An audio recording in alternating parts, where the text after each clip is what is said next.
2.2 का question number first. Question बोलता है निम्नलिखित पद बहुपद 5x - 4x स्क्वायर प्लस 3 के मान ज्ञात कीजिए। आपको मान निकालना है तो पहले बहुपद लिख लीजिए।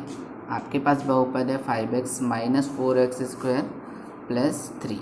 सबसे पहले आपको x बराबर रखना है 0। तो x बराबर 0 रखने पर क्या होता है देखेंगे तो 5x की जगह रखेंगे 0, इंटू में होगा 4x की जगह 0 स्क्वायर प्लस 3। तो 5 इंटू 0 हो जाता है बेटा 0 माइनस 4, 0 का स्क्वायर भी 0 होता है तो 0, 4 इंटू 0 हुआ ये प्लस 3। तो ये तो 0 माइनस 0 प्लस 3 बराबर आपके पास आएगा 3। ये आपका आंसर है x बराबर 0 रखने पर। अगला करें तो सेकंड में आपको x बराबर इस बार रखना है -1 रखने पर। x बराबर -1 रखेंगे तो 5x की जगह -1, 4x की जगह -1 का स्क्वायर प्लस 3। तो 5 इंटू 1 प्लस माइनस माइनस होता है तो -5, 4 -1 का स्क्वायर 1 होता है प्लस 3, -5 - 4 प्लस 3, 5 और 4 9 क्योंकि माइनस माइनस प्लस तो -9 प्लस 3, माइनस प्लस माइनस होता है तो माइनस करेंगे तो 6 आएगा और बड़ी संख्या के सामने माइनस साइन। ये दूसरा आंसर। करें तीसरा क्वेश्चन तो x बराबर है आपके पास 2, तो ये रखेंगे x बराबर 2 रखने पर। ये सेकंड था। ये थर्ड क्वेश्चन है 5x - 4x स्क्वायर प्लस 3। तो x बराबर 2 रखते हैं 5 इंटू 2 माइनस 4 इंटू 2 का स्क्वायर प्लस 3। 5 2 होता है 10, 4 2 का स्क्वायर होता है 4 प्लस 3, 10 माइनस 4 चौके 16 प्लस 3, ये हुआ -6 प्लस माइनस माइनस होता है प्लस 3 इक्वल्स टू -3। ये आपके सारे आंसर्स। चलिए अब करेंगे सेकंड क्वेश्चन एक्सरसाइज 2.2 का। क्वेश्चन बोलता है निम्नलिखित बहुपद में से प्रत्येक बहुपद के लिए P0, P1 और P2 ज्ञात कीजिए। तो पहला क्वेश्चन है Py = y² - y + 1। ठीक है, यहाँ पे आपको करना क्या है, सबसे पहले P0 निकालना है, मतलब y की वैल्यू हो गई है 0। तो y की जगह 0 पुट करेंगे, 0² इंटू 0 प्लस 1। 0 स्क्वायर कोई वैल्यू नहीं देता, 0 ही देगा, ये भी 0 ही देगा, सिंपल आपके पास बच गया 1। तो जो P0 निकल के आया वो आया आपके पास 1। फिर निकालेंगे P1। तो P1 निकालने बोला हुआ है तो y की जगह इस बार 1 रखेंगे तो 1 का square -1 plus 1। Plus minus cancel हो जाते हैं तो यहाँ कैंसिल कर दो और 1 का स्क्वायर 1 होता है तो P1 जो निकल के आएगा आपके पास वो होगा 1। फिर निकालना है आपको P2। तो इस बार y की जगह 2 रख दें तो 2² - 2 प्लस 1, 2 का स्क्वायर होता है 4, -2 प्लस 1। 4 में से 2 गया, 2 बचा और 2 में 1 जोड़े तो हो गया 3। तो P2 आपके पास जो निकल के आया वो है 3।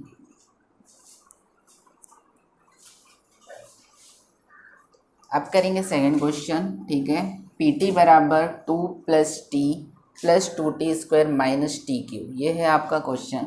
यहाँ पे आपको P0 रखना है पहले। तो P0 मतलब t की वैल्यू हो गई 0, 2 + 0 + 2, 0 का स्क्वायर माइनस 0 की घात 3।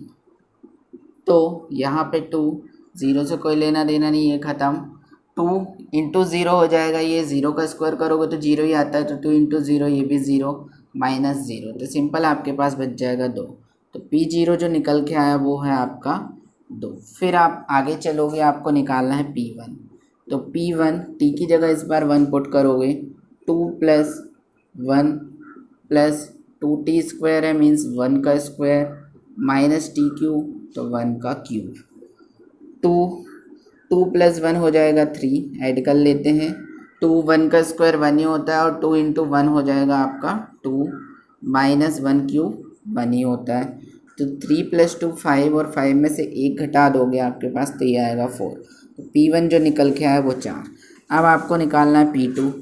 तो P2 बराबर इस बार t की जगह 2 पुट करोगे, 2 + 2 प्लस 2, टी की जगह 2 पुट करना है तो 2 स्क्वायर माइनस टी क्यू तो 2 क्यू। 2 + 2 4 हो जाता है, प्लस 2 का स्क्वायर करेंगे 4 और 4 का गुणा 2 में करेंगे तो हो जाएगा 4 × 2 = 8 माइनस 2 का क्यूब होता है 8। अब प्लस में लिखा है माइनस में लिखा है, सिंपल आपके पास बच गया 4। ये P2 बराबर आपके पास आया 4। ये हैं आपके आंसर्स। अब करेंगे थर्ड क्वेश्चन सेकंड का। ठीक है, यहाँ पे आपको दिया Px = x⁻3।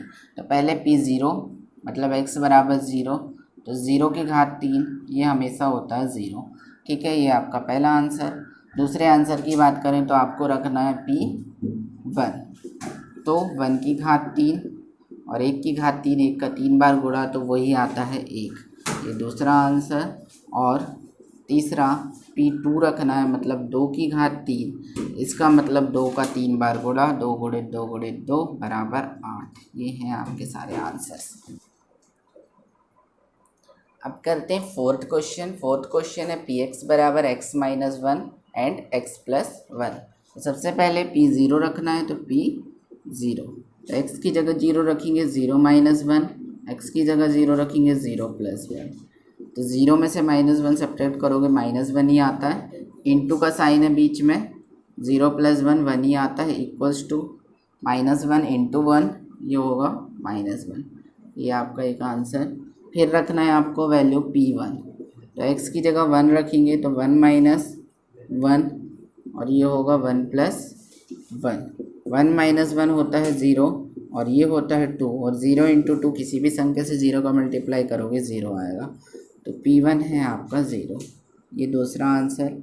फिर आपको निकालना है P2, तो x की जगह 2 रखो तो 2 - 1 2 + 1। 2 में से 1 गया, 1 बच्चा, 2 में 1 जोड़े 3 हुआ, 3 × 1 = 3 होता है, तो P2 जो निकल के आया वो है 3। ये आपके आंसर्स। चलिए अब थर्ड के क्वेश्चन करेंगे अपन। क्वेश्चन है कि आपको बताना है कि कौन सी स्थिति में ये शून्यक होंगे, मतलब ये जो वैल्यू लिखी हुई है अगर इन पे रखने पे आपको 0 मिल जाता है तो वो शून्यक होगा, वरना नहीं होगा। तो रख के देखते हैं। 3 x की जगह बोला है 1/3 धन 1, तो 3 से 3 कट गया, 1 धन 1 बराबर 2 आ गया, तो बेटा ये शून्यक नहीं है, शून्यक नहीं है। ये पहले क्वेश्चन का आंसर।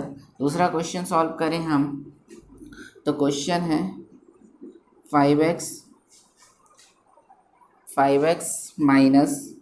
पाई, तो x की जगह यहाँ पे आपको अब रखना है 4/5। ठीक है, सीधे रख लेते हैं x की जगह 4/5, 5 × 4/5 माइनस पाई, तो 5 से 5 कट गया, आपके पास आया 4 - पाई। ये कभी 0 नहीं देगा, इसलिए ये भी शून्यक नहीं है, शून्यक नहीं है। बिना पाई की वैल्यू रखे आप बता सकते हैं। अब नेक्स्ट क्वेश्चन है Px = x² - 1, तो यहाँ 2 बार रखना है। एक बार तो P1 रखना है, x की जगह 1 रखेंगे तो 1 का स्क्वायर -1 बराबर 1 - 1 बराबर 0, तो P1 शून्यक है। ठीक है, ये शून्यक होगा। अब P = -1 रखना है, तो P - 1 बराबर -1 का स्क्वायर -1, ठीक है, बराबर -1 का स्क्वायर होता है 1, तो 1 - 1 ये भी आएगा 0, तो P - 1 भी आपका एक शून्यक होगा, ये भी एक शून्यक है। ठीक है, अब करें फोर्थ क्वेश्चन। तो फोर्थ क्वेश्चन में आपको रखना है एक बार -1, तो P - 1 रख लेते हैं x की जगह, तो ये हो जाएगा आपके लिए -1 + 1 - 2। आगे सॉल्व करेंगे बेटा, तो माइनस प्लस 0 हो जाएगा, 0 × माइनस प्लस होता है तो -2 हो जाएगा, तो बराबर ये आ जाएगा 0। ये शून्यक है। ठीक है, ये शून्यक होगा। फिर P2 भी रखना है यहाँ पे, तो P2 रखेंगे 2 + 1 एंड 2 - 2 रख के देखें, तो 2 + 1 3 हुआ, 2 - 2 0 हुआ, तो ये भी 0 आ गया, तो P2 भी आपका एक शून्यक है। आपने इसको भी चेक कर लिया। अब नेक्स्ट में चेक करते हैं X square equals to zero रखना है आपको, तो ज़ीरो रखेंगे, ज़ीरो का स्क्वायर पी जीरो बराबर, तो ये ज़ीरो आ गया, तो ये भी शून्यक है। ठीक है, आगे चलें तो x की जगह इस बार रखना है -m/l, रख के देख लेते हैं। l x की जगह -m/l, l से l कैंसिल हो गया, प्लस m था तो -m प्लस m बचा, माइनस प्लस कैंसिल हो जाते हैं तो ज़ीरो, तो x -m/l शून्यक है। ठीक है, ये आपके यहाँ चलिए। आप x बराबर आपके पास गिवन है 3x² -1। एक बार रखना है आपको x की जगह -1/3 रखते हैं, 3 -1/3 का स्क्वायर और -1, तो 3 -1 का स्क्वायर होता है 1। ठीक है, ब्रैकेट लगे रहने देते हैं, और करनी 3 का स्क्वायर करते हैं तो आता है 3 -1, 3 से 3 कैंसिल, 1 - 1 बराबर 0, तो p -1/3 शून्यक है। अब आगे सॉल्व करें अपन, तो p की जगह अब आपको रखना है 2/3 रख लेते हैं, तो 3 2/3 का स्क्वायर -1, तो 3 रखे रहने देंगे, 2 का स्क्वायर होता है 4, करनी 3 का स्क्वायर होता है 3, -1, 3 से 3 कैंसिल, 4 - 1 बराबर आया 3, तो 3 आ गया, मतलब 0 नहीं आया, तो शून्यक नहीं है, ये आपका शून्यक नहीं होगा। ठीक है, अब 8वें क्वेश्चन की बात करें तो ये लिखा हुआ है px बराबर 2x धन 1, तो यहाँ पे p x की जगह रखेंगे 1/2 बराबर 2, 1/2 धन 1, 2 से 2 कैंसिल हो जाएगा, तो 1 धन 1 बचेगा आपके पास, ये आता है 2, तो ये भी शून्यक नहीं है। ये आपके होते हैं क्वेश्चन खत्म। क्वेश्चन 4th बोलता है अपने पास निम्नलिखित स्थितियों में से प्रत्येक स्थिति में बहुपद का शून्यक ज्ञात कीजिए। अब आपको ऐसा शून्यक निकालना है जिससे px की वैल्यू जो है वो 0 आ जाए, तो हम यहाँ पे लिख ही लेते हैं px बराबर 0 मान लेते हैं, क्योंकि हमको शून्यक ज्ञात करना है। तो माना px बराबर 0, तो px की जगह 0 रखोगे, यहाँ हो जाएगा x + 5, ट्रांसपोज करोगे तो x बराबर -5 आएगा आपका, तो यही इसका शून्यक होगा समीकरण का। ठीक है, x बराबर -5 समीकरण का शून्यक है, ये लिखोगे आप आंसर में।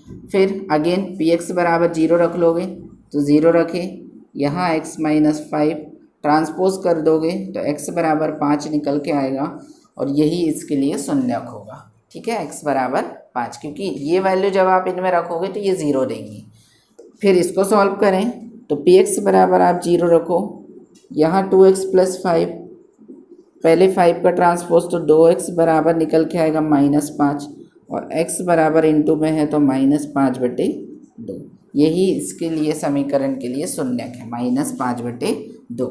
आगे सॉल्व करें तो फिर से px बराबर 0, 3x - 2 ट्रांसपोज कर लो तो 3x यहीं रहेगा, माइनस में था तो 2 प्लस पे गया, तो x बराबर जो निकल के आएगा वो निकल के आएगा 2/3, और यही इसके लिए शून्यक होगा जो समीकरण है आपके पास। ठीक है, आगे का क्वेश्चन सॉल्व करते हैं। px बराबर 0, तो 3x बराबर आपका 0 निकल के आया, x बराबर 0/3 इंटू में है तो डिवाइड में जाएगा, तो x बराबर 0, इसके लिए जो शून्यक होगा वो 0 होगा। ठीक है, ये है इसका शून्यक। फिर px बराबर 0 रख लो, बराबर ax है, तो आपको यहाँ पे x की वैल्यू निकालनी, तो x बराबर 0/a, किसी भी संख्या को 0 से किसी भी संख्या को डिवाइड करो तो आपके पास 0 आता है। ठीक है, 0 को किसी भी संख्या से डिवाइड करते हैं तो 0 आता है, तो यहाँ पे आपके पास शून्यक होगा 0। आगे का क्वेश्चन करें तो px = cx + d, तो px की जगह 0 रखो, cx + d ये आपकी वास्तविक संख्या है, कोई दिक्कत नहीं है। x की वैल्यू निकालना है तो पहले d का ट्रांसपोज करो, मतलब पक्षांतर करो, तो -d पे गया, तो x बराबर c इंटू में लिखा है तो -d/c, यही इसके लिए शून्यक होगा। ये सारे क्वेश्चन के आपके आंसर्स।